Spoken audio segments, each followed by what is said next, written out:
최근 한국교원단체 총연합회에서 학생 문해력 실태 인식조사 결과를 발표했습니다. 학생들의 문해력 부족으로 당황하거나 난감한 사례들이 함께 소개가 됐는데요. 일례로 족보라는 단어는 족발보쌈 세트로 알고 있었고 두발 자유화해서 두발은 두 다리라고 해석하는 아이들이 많았다는 거죠. 근데 생각을 해보면 요즘 아이들이 모른다는 이 단어들 과연 지금 시대에 우리가 일상에서 잘 쓰고 있는 말인가를 생각해보면 그런 것 같지도 않고 좀 그렇긴 하죠. 그래서 아이들 입장에선 조금 억울할 수도 있겠다 이런 생각도 드는데요. 우리가 학생들에게 지적하는 문해력의 실체 전문가와 함께 이야기 나눠보겠습니다. 20년 넘게 학생들에게 언어와 글쓰기를 가르쳐 오신 분입니다. 경희대 후마니타스 칼리지 김진애 교수 전화 연결해 보죠. 교수님 안녕하세요. 네, 안녕하세요. 반갑습니다. 반갑습니다. 강의실에서 학생들과 반말하는 교수님으로 유명하신데 교수님은 이제 평어라고 말씀을 하시더라고요. 교수님 수업은 다 그런가요? 그러고 있습니다. 예. 일상에서는 안 하시네요? 학생들이랑은 수업 듣는 학생들이랑 일상에서도 하고요. 그러세요. 강의실에만 하는 게 아니고? 네. 와, 그러시군요. 어떻게 실제 그렇게 수업을 진행하시면서 어떤 거를 느끼세요? 그거 짧게 한 말씀 좀 들어보고 싶어요. 학생들이랑 그 소통이 이전보다 훨씬 원활하고 대화하는 내용이 훨씬 깊어졌다 그런 느낌이 듭니다. 아, 그러시군요. 다음에는 한번 교수님과 그 평어, 그 반말에 대해서 한번 얘기를 나누고 싶다 이런 생각도 들긴 하네요. 좋습니다. 자, 요즘 아이들에게 문제라고 지적되고 있는 것이 문해력인데 교수님 문해력이 정확하게 뭡니까? 문해력에 대해서 한국 사람들이 일반적으로 좀 이해하고 있는 게 글을 읽고 이해하는 능력 이 정도로 좀 이해하고 있잖아요. 네. 읽고 이해하는 능력인데 영어권 같은 경우만 해도 문해력 리터러시라고 하는 이름으로 보면 읽고 쓰는 능력이라고 합니다. 네. 그러니까 개념적으로 본다면 독해와 작문을 할 수 있는 능력 이것은 합인 거죠.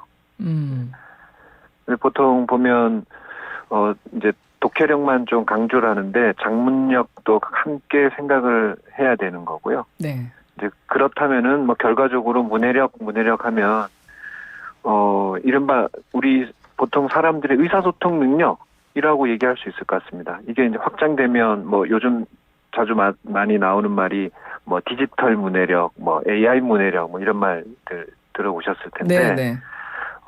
AI 문해력이라고 하는 게 AI에 나오는 용어를 잘 이해하는 것만을 얘기하는 건 아니잖아요. 그러니까 그렇죠. AI가 만들어지는 어떤 상황과 세상에 대해서 이해하고 또 그거를 비판적으로 접근하고 이런 모든 능력들을 좀 총체적으로 얘기하는 거라고 볼 수 있습니다. 문해력에 대해서 설명을 해주셨고 네. 앞서 일예로 그러니까 학생들의 문해력이 부족하다. 그래서 당황했다. 선생님들이 해서 꼽아주신 사례들을 보면 어떤 단어들이 있냐면 족발보쌈 세트를 위하고 있었고 두발 자유화에서 두발은 두 다리 이런 것들 때문에 이게 이제 지적이 됐는데 이런 거 문해력 문제라고 볼 수 있습니까? 어떻게 보세요? 그러니까 어휘력이라고 하는 게 문해력의 일부분이긴 하죠. 아니면 출발점이기도 하고요. 그러니까 이건 지금 어휘를 잘 몰라서 발생한 문제인 거네요. 그렇습니다. 예. 어휘의 문제지 문해력이라고 그 어휘를 잘 모른다고 그래서 그거를 문해력이 떨어졌다, 문제다 이렇게 얘기하는 거는 좀 일부분을 갖고 너무 크게 얘기하는 것 같고요. 문제를 그렇게 단편적으로 보니까 대책도 좀 근본적이지 않다라고 판단하고 있습니다. 예를 들어서 네네. 제가 이제 문해력이라고 하는 게 다른 게 아니에요. 이제 어느 날 친구가 하늘을 보면 오늘도 날씨가 약간 좀 이렇게 으스스한데 어떤 친구가 오늘 바람이 스산하네 이런 말을 했다고 하면 네네. 그 말을 듣는 친구가 스산하다라는 말이 뭐지? 이런 생각을 할 수도 있잖아요. 그렇죠. 근데 그것뿐만 아니라 그 단어를 안다고 했을 때 그걸로 끝나는 게 아니지 않습니까? 저 친구가 오늘 기분이 좀 안 좋나 보네? 아니면 저 말 내한테 왜 하지? 같이 좀 밥이라도 같이 먹자는 얘기인가? 이렇게 말하는 사람의 감정이나 의도 이런 것들을 좀 해석하지 않습니까? 그렇죠. 그러니까 그런 거를 다 포함해서 문해력을 얼마나 키울 거냐라는 걸 판단해야 되는데 스산하다는 단어를 몰라? 야, 너 진짜 문해력 떨어진다 이렇게 얘기하는 거니까 그거는 좀 일면만 좀 강조하는 거라고 할 수 있습니다. 그러고 보니까 족보라는 단어라든가 두발 네네. 자유화라든가 뭐 지금 뭐 두발 자유화된지 뭐 언제적 얘기인가 싶기도 하고 그리고 시발점이라는 표현은 이게 욕 예. 아니냐 이제 이런 네네. 의견도 있었다는 거에서 우리가 많이 놀랐던 건데 생각해 보니까 네. 이런 말 우리가 평소에 저도 잘 많이 안 쓰는 것 같아요. 맞습니다. 예. 요즘 젊은 친구들이 마수거리 이런 말도 모르더라고요. 마수거리. 그러니까 저도 어렵습니다, 마수거리. 예, 이렇게 젊은 친구들을 몰아세우는 게 가장 쉬운 방법이에요. 어찌 보면 요즘 어린 학생들한테 김매기가 뭐야? 이래 물으면 잘 모르지 않겠습니까? 그렇죠. 예, 그러니까 청취자들도 일상생활에서 처음 듣는 말을 만났을 때가 있을 거 아니에요. 네네. 뭐 요즘은 이제 많이 흔해진 말이긴 하지만 뭐 내돈내산이라거나 뭐 프사라거나 저는 버카라는 말 처음 들었을 때가 기억이 나는데 네. 버카 가져왔어? 이랬는데 법카인가? 막 추론을 했는데 이렇듯이 모든 사람들은 어떤 단어를 처음 들었을 때가 있어요. 그렇죠. 그러면 그때 어떻게 보통 합니까? 나는 너무 무식해 아니면 나는 문해력이 떨어지는 게 아니라 물어보잖아요. 그렇죠. 그게 뭔 말이야? 네. 그 정도인 거죠. 그게 무슨 말이야? 물어보면 되는 거지 큰 문제가 아닙니다. 다만 이제 그런 어휘를 접할 기회가 많지 않다. 왜 그런 어휘를 접할 기회가 많지 않냐? 어휘의 양이라고 하는 것은 개인에 따라서 다를 수밖에 없는데 어휘의 양을 늘리기 위해서는 어떤 노력들을 해야 되냐라고 하는 것을 교육적으로 접근할 필요가 있죠.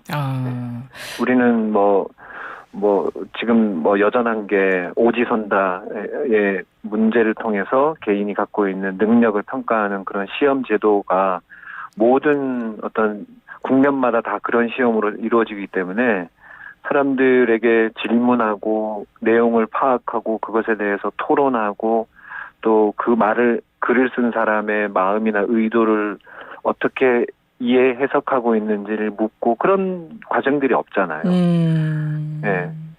그러니까 계속 아주 자극적인 것이죠. 네. 네. 족보란 말을 몰라? 문제네? 이렇게 되는 거예요. 그러니까 이 뉴스 기사가 당시에 엄청 화제가 됐었고 사실 저희도 관련해서 뭐 퀴즈를 낸다거나 이런 것도 했었고 그러니까 어른들이 이게 약간 충격을 받은 사람들이 좀 많았던 것 같은데 그 이후에 지금 이제 이런 유의 교수님께서 말씀하신 이제 이런 이야기를 하는 이제 분들도 지금 이제 많이 있습니다. 근데 생각을 해보니까 지금 우리 아이들 왜 이렇게 문해력이 떨어지지? 큰일 났네. 이런 이야기 생각해보면 옛날부터 들었던 것 같아요. 그러시죠? 네. 그거 왜 그러죠? 그 세대 차이입니까? 그 근본적인 이런 이야기가 나오는 이유가 뭘까요? 아마 우리 사회에서 이런 얘기들을 하는 이야기의 좀 이렇게 구조, 시스템 이런 게 이제 고정돼 있어서 그럴 것 같은데 조금 상상을 해보면 20살짜리 아주 똑똑한 청년 한 5명을 모아놓고 기성세대의 문해력 실태조사 이런 걸 해보면 어떨까요? 그럼 40, 50, 60대 분들이 문해력이 떨어지게 나오겠네요. 엄청 떨어지죠. 그래서 기성세대 큰일이다. 어떡하냐. 이 사람들이 사회에서 아주 중요한 의사결정을 하는 그런 사람들인데 이렇게 문해력이 떨어지면 어떡하냐. 이렇게 말하지 않겠습니까? 그러니까 그렇군요. 문해력이 떨어진다라고 하는 판단은 늘 어른들 또는 기성세대의 시각에서 후속 세대를 보는 거죠. 그런데 우리가 부모 세대도 그렇고 자식 세대도 그렇고 세대가 맞닥뜨리는 여러 삶의 조건들이 다르고 그 결과로 또 그들이 맞닥뜨리는 또 언어적 조건도 뭐 완전히 달라지는 거잖아요. 근데 기성세대의 눈으로 달라진 젊은 세대의 언어적 상황 이런 것들을 일방적으로 평가한다라고 하는 것은 조금 과한 면이 있죠. 근데 이거는 아마도 10년 후에 또는 20년 후에 지금의 초등학생들이 한 40대 되면 또 똑같은 얘기 할 거예요. 네. 그러니까 이런 구도를 그러니까 문해력을 판단하고 평가하는 구도를 바꾸지 않으면 그러니까 얼마나 한 개인이 언어 그러니까 텍스트를 잘 이해하고 그것을 쓴 사람의 어떤 의도나 감정 이런 것들을 평가해낼 수 있는지를 물어보는 그런 문해력 테스트가 없으면 이런 얘기들 어휘 갖고 계속 젊은 친구들을 몰아세우는 것들은 바뀌지 않을 것 같습니다. 아, 문해력을 평가할 수 있는 어떤 기준이 조금 달라져야 된다 이렇게 보시는 거네요. 그렇습니다. 예. 예, 그렇군요. 근데 사실 그러니까 말씀 들어보니까 이 세대별로 그러니까 세대 차이라고 하긴 그렇지만 어쨌든 사용하는 언어 혹은 사용하는 표현 이런 것들의 차이는 조금 있는 것 같아요. 아, 그럼요. 예, 그런데 이제 그 사이 속에서 요즘에 이 디지털 기기가 어느 정도 영향을 미쳤다고 보십니까? 영향을 미칠 수 있죠. 미쳤다고 볼 수 있죠. 어떤 매체라고 하는 것은 항상 그 내용을 규정하고 있기 때문에 미치기는 미치는 건데, 네. 근데 디지털 기계랑 문해력의 그 어떤 뭐 상관관계 이런 것은 매우 복잡한 문제입니다. 그러니까 스마트폰을 쓰기 때문에 문해력이 떨어진다라고 곧바로 이렇게 판단할 게 아니라요. 네. 지금 어찌 보면은 지금은 디지털을 되게 또 교육적으로 강조하는 시대잖아요. 네, 네, 네. 요즘도 교육 쪽에서 가장 이슈되는 것 중에 하나가 디지털 그 교과서입니다. 네, 맞습니다. 그러니까 스마트폰이나 뭐 태블릿 PC나 이런 데서 교과서를 어떻게 하면 효과적으로 보게 할까 이런 것들이 고민이지 않습니까? 그러니까 디지털 기기라고 하는 게 양면적인 면이 있죠. 우리가 디지털 미디어 이런 것이 긍정적인 면도 있고 정보를 쉽고 빠르게 접할 수 있고 다양한 시각의 어떤 텍스트를 접근할 수 있다라고 하는 것 그리고 내 의견과 타인의 의견을 예전에 비해서는 훨씬 좀 자유롭게 의사표명을 할 수 있는 뭐 그런 것이 있는가 하면 반대도 있잖아요. 부정적인 면이 또 많이 있죠. 네. 그러니까 뭐랄까요, 옳고 그름, 뭐 그런 것에 대한 어떤 판별을 좀 하기 어렵다. 그러니까 텍스트가 다 평등하게 다 나열이 되니까. 예, 예. 또는 뭐 중독성이 있다거나 뭐 그런 이제 부정적인 면은 있는데, 그러니까 사회적으로 이제 그런 어떤 부정적인 면을 좀 줄이고 긍정적으로 우리 사회가 좀 더 문해력을 키우고 의사소통 능력을 키우고 그 결과로 좀 더 민주적인 역량 이런 것들을 키울 수 있는 그런 방향을 어떻게 모색할 거냐 이런 게 우리들 과제라고 생각을 합니다. 방송 들으시면서 청취자분들도 의견 혹은 질문을 보내주고 계신데요. 미니제리맘님이 요즘에 신조어나 줄임말도 한몫하는 것 같아요. 예전에 우리 시절에는 책 읽다가 모르는 단어 나오면 사전을 찾아서 봤는데 요즘 젊은 친구들에게 그런 일은 드문 것 같아요. 이런 의견을 주셨어요. 네, 네. 어떻습니까? 신조어나 줄임말 이런 걸 어떻게 보세요? 신조어가 많이 있죠. 근데 예. 이것도 이제 디지털 미디어 시대이기 때문에 그렇습니다. 그러니까 그 얘기는 뭐냐면 이전 세대에도 신조어가 많이 있거든요. 아, 네네. 있었거든요. 예, 그런데 이제 매체 미디어가 신문이나 방송으로 어떤 뭐 일부 전문가, 기자들, 아나운서 이분들이 실제로 언어를 주도적으로 사용하고 또는 전문가들이 주로 사용하고 있기 때문에 마치 언어가 조금 정제돼 있는 것처럼 느끼는데 지금은 누구나 게시판이나 아니면 뭐 SNS에 자유롭게 자기 언어를 막 표명을 하잖아요. 네네. 그러니까 매우 혼란스러워 보이긴 하는데 언어 본질적인 면에서 보면 줄임말이라고 하는 것은 예전에도 많이 썼고 지금도 많이 쓰는 거라고 볼 수 있습니다. 그러니까 그거 자체가 뭔가 병적 징후다라고 곧바로 판단하는 건 좀 문제인 것 같아요. 보통 시대가 달라지면서 나이대에 따라서 아까 말씀을 했지만 사용하는 어휘는 분명히 차이가 날 수밖에 없고 그러니까 그 부분 자체를 문해력의 문제라고 할 수는 없지만 뭐 얼마 전에도 이제 한강 작가가 노벨 문학상을 탔잖아요. 그러면 지금 한강 작가의 옛 작품들 다시 읽어보는 그런 열풍도 드러나고 있는데 사실은 시대가 바뀌어도 세대별로 계속 공유해야 할 어떤 문학이라던가 어떤 가치관 같은 건 있지 않습니까? 그럼 그 부분에서도 좀 따라가지 못하는 혹은 이해하지 못하는 이런 문제도 발생할 수 있지 않아요? 그건 어떻게 보세요? 네, 그거는 우리가 이제 고민해 봐야 되는 건데, 네. 일단은 우리가 이제 언어에 대해서 좀 잘못 전제하고 있는 게 있어요. 그러니까 어떤 거냐면 지금 이제 진흥자께서도 말씀하신 것처럼 공유해야 될 게 있지 않냐 이러는데, 네네. 있죠. 있죠. 있어야 되고, 그런데 일단 출발점은 어떤 걸로 생각을 하는 게 좋으냐면 한국어를 쓰는 사람들은 그러니까 보통 우리가 생각하고 있는 게 뭐냐면 한국어 쓰는 사람들은 모두 똑같은 한국어 쓴다라고 하는 거거든요. 네. 근데 이 생각을 조금 근본적으로 바꿔서 나의 언어와 타인의 언어는 똑같지 않다, 동일하지 않다. 달리 얘기하면 말은 불평등하다라는 것에서 출발할 필요가 있는 겁니다. 여기서 불평등이라고 하는 것은 뭐 세대의 차이도 있고 지역의 차이도 있고 성별의 차이나 아니면 뭐 이렇게 권력의 어떤 양의 차이도 있을 수 있고 종교나 뭐 직업, 관심사 이런 거에 따라서 말은 달라지잖아요. 예, 예. 그러면 불평등한 조건 속에서 불평등의 양을 어떻게 줄일 거냐. 이거는 기본적으로 불가능한 일이에요. 그런데 불가능한 일이지만 어떻게 하면 그래도 공통의 영역을 확장해 나갈 거냐라고 하는 건데 예. 그럼 이 공통의 영역은 어떻게 만들어지냐면 아주 더디고 또는 뭔가 많은 노력이 필요한 거죠. 시험을 통해서도 이루어질 수 없는 거고 이른바 옛날부터 많이 내려왔던 얘기인 것처럼 많이 읽어야 되고 네네.